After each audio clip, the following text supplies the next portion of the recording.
7:12 a.m. You open your eyes. The ceiling above you is not yours. Above you, a rusted iron beam of a railway bridge. You're not in a bed. You're lying on flattened cardboard over wet concrete. In your right hand, a worn black leather wallet, gripped tight. You raise your other hand to look at it. It is not your hand. The skin is brown from dirt and sun. The nails are broken. On the wrist, a thin pale scar you have never had. You try to scream. Out of your throat comes a stranger's voice. Low, hoarse, smoke-broken. You realize where you are. You're under the railway bridge by your office. The same bridge you have walked past 46 times. 46 times you turned your head away. You have 47 minutes.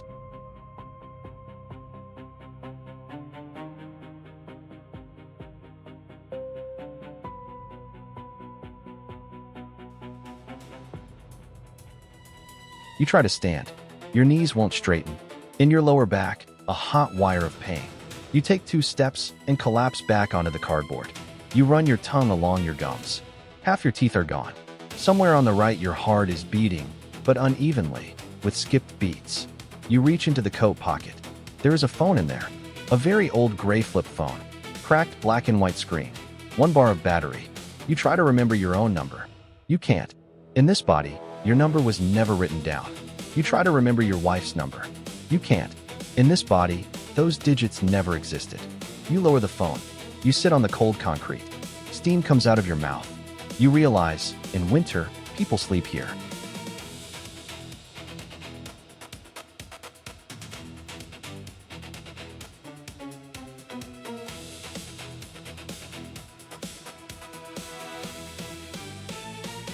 "7:47 a.m.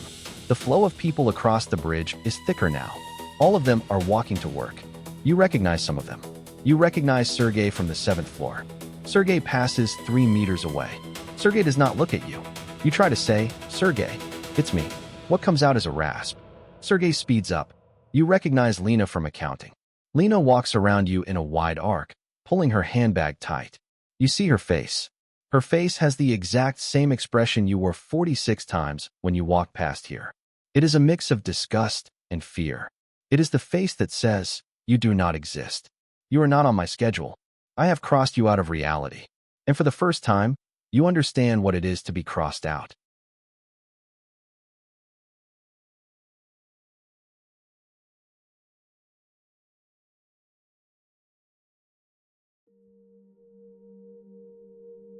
You notice you are cold in a different way, in your own body. When it gets cold, you zip up your jacket and walk into the office. Here the cold is different. The cold has come inside and is living there. Cold in the bones. In the toes you barely feel. In legs where the blood moves slower. Cold in your mouth, because there is nothing warm to breathe onto. Cold in your stomach, because you haven't eaten in 18 hours. Cold in your chest, because there is no one to call. This cold is not the kind that ends when you walk into a doorway. This cold is your permanent environment. This cold has become your body. And suddenly you understand. The $8 you didn't give him yesterday morning, because you only had a 20 and you thought he'd spend it on beer. Those $8 were 8 hours of warmth.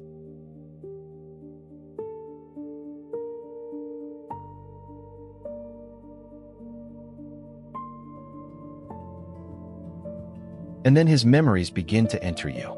Not like a film, like feelings, lived in a single second.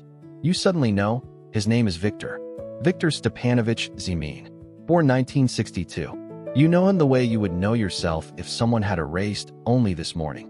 Viktor studied at the Ural Polytechnic Institute. Viktor worked as chief engineer at a machine building plant. Viktor had a wife, Tatiana. Viktor had a daughter, Olesya, born in '88.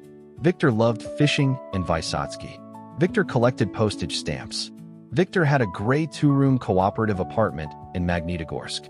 Every morning Viktor tied a tie in front of the bathroom mirror. Viktor was, and you know this for certain now, a normal man. And then what happened, happened.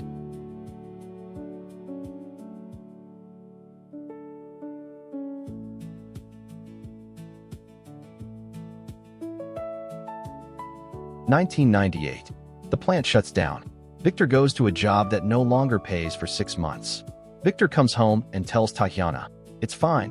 We'll get through." 2000. Viktor takes a construction job. Viktor falls down 5 floors into an elevator shaft. Viktor breaks his spine in 3 places. Viktor lies in bed for 8 months. Tatiana brings him bedpans. Tatiana yells at him for not being able to walk. Tatiana says he has ruined her life. 2003. Tatiana leaves him for a neighbor. Olesya visits her father once a month. 2007. Olesya marries. Olesya moves to Germany. Viktor is left alone in the cooperative apartment. Viktor drinks. Not every day at first. On weekends. Then every evening. 2012. Viktor sells the apartment to cover his debts.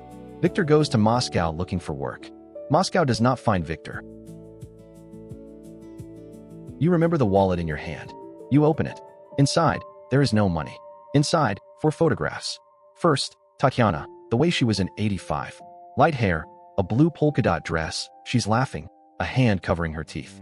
Second, small Olesya, around 5 years old, sitting on Viktor's shoulders. They both wear pom-pom hats. Third, Viktor with friends, fishing. They are holding up the pike they caught. Viktor's face is laughing, knowing nothing. Fourth, Olesya grown up, standing in front of a German house, her husband and 2 daughters beside her. It is the last photograph she sent him. Viktor does not know his granddaughters' names. Between the photographs, a paper folded 8 times. You unfold it. It is a prescription for a heart medication. Date, 2017. Viktor has not bought this medicine in 8 years. Not because he forgot, because he was choosing between medicine and food. And food has to be every day. You realize Viktor has a morning ritual. You have just walked into it. Every morning Viktor opens the wallet. Every morning Viktor looks at the 4 photographs. Every morning Viktor speaks aloud. Tanechka, Olesenka, I will give the granddaughters names myself.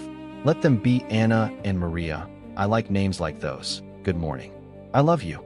Viktor has done this for 15 years. Every single morning. Without a break. Without self-pity. It is his prayer. It is the only thing left of him. And right now, in his body, in his hands, you repeat it aloud after him. Tanechka, Olesenka, Anna, Maria, good morning.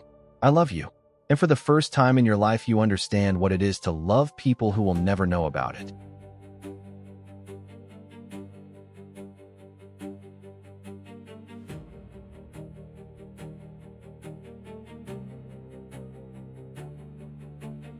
(8:01 a.m.)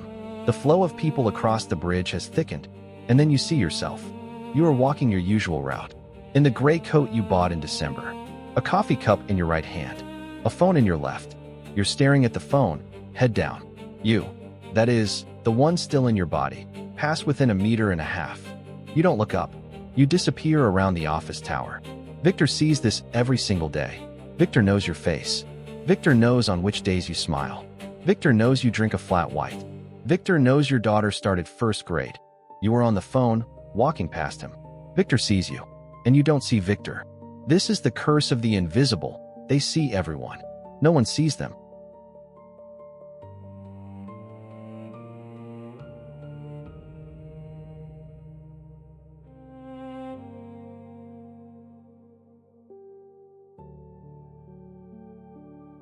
You realize, Viktor is not angry at you. Viktor is not angry at anyone. Viktor passed the stage of resentment long ago. Viktor doesn't think anymore. Why don't they see me? Viktor thinks, Lena was crying today. What happened to her? Sergey didn't walk around me in a wide arc this time. Maybe his fear has shrunk. Good. The man in the gray coat slowed down today. Maybe next time he'll look. Viktor prays for the people walking past. Not out loud. From the place in him that hurts. And you understand. The man you treated like a stain on the pavement is at this exact minute praying for you. For your day, for your daughter, for your wife, for your coffee. You sit in his body and you weep. Not from pity for him, because he is better than you.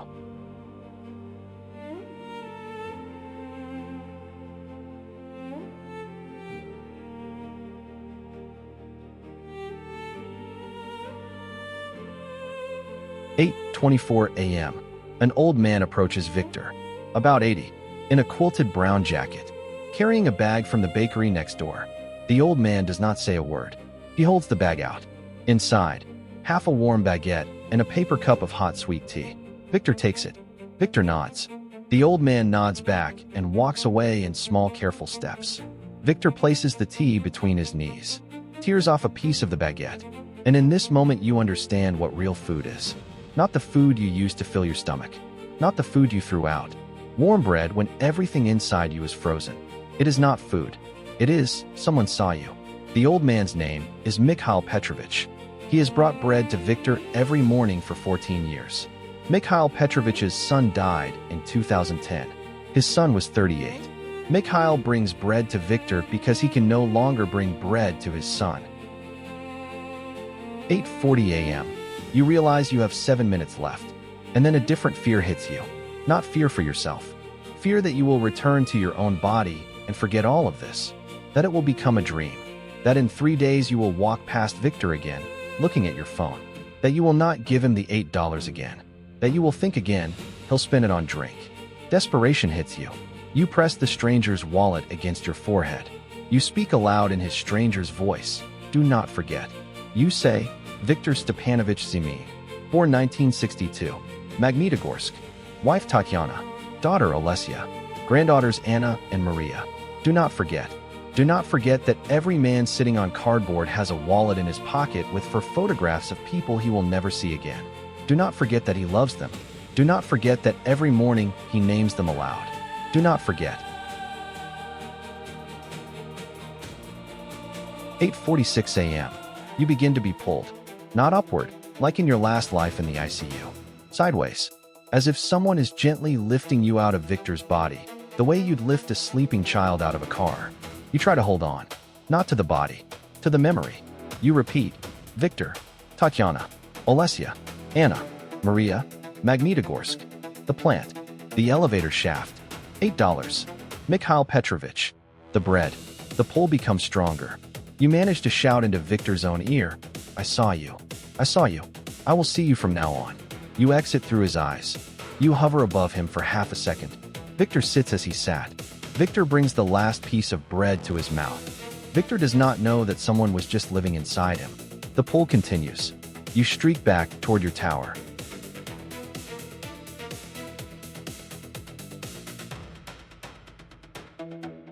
"8:59 a.m. You jolt upright in your own office chair. You're at your desk. On the desk, a flat white coffee still hot. On the monitor, 16 unread emails. You don't remember walking here. You don't remember taking the elevator. Sergey walks up behind you and says, You alive? We're going to stand up. You look at your hand. It is your hand. Smooth.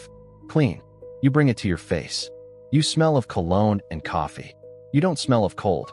You don't smell of basement. You sit in silence for half a minute. Sergey asks, Are you okay? You say yes. You go to the stand-up. Then you go to the bridge when you leave for lunch.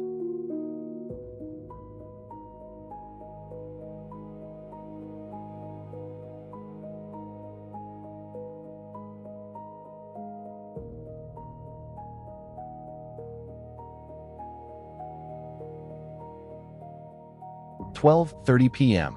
You leave the office. Not the cafeteria. Not Starbucks. The bridge. Viktor sits on his cardboard.